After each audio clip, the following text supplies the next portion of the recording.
Hi everyone, thank you for tuning in to another video to learn about features in FHI-aims, an ab initio material simulation package for materials science and chemistry.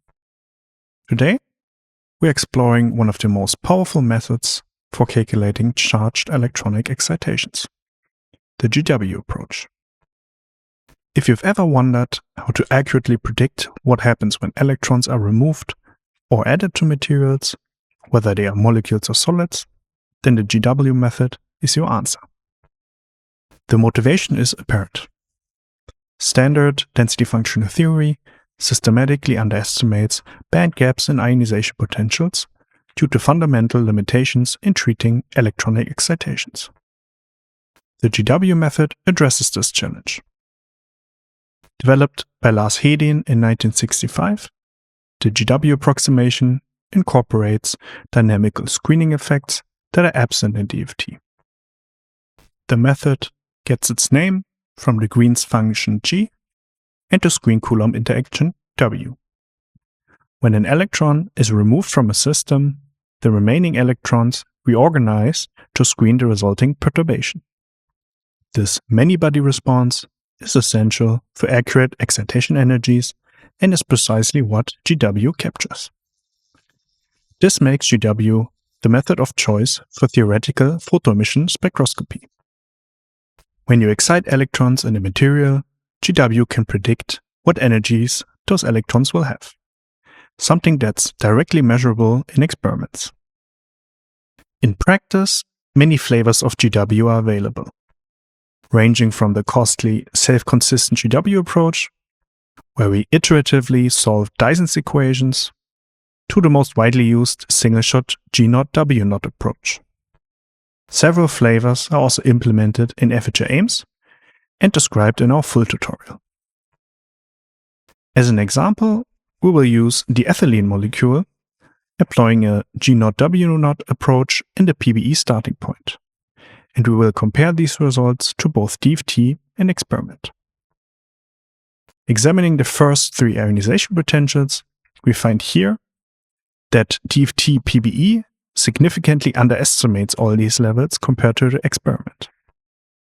G0W0 with the PBE starting point, however, achieves significantly better agreement.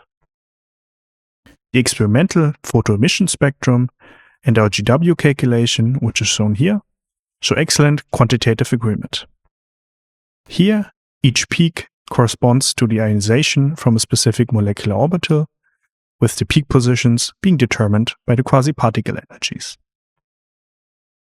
A critical aspect that we address in the tutorial is the convergence with respect to basis set size. Unlike DFT, post-Hartree-Fock methods, such as GW, exhibit very slow convergence. Our tutorial systematically examines different basis sets, demonstrating the convergence behavior that is essential for reliable results. The method's applicability extends well beyond just molecules.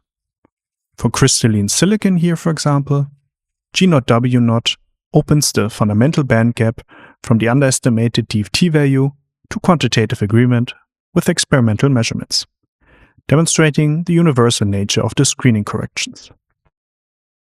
The beauty of the GW method is its versatility.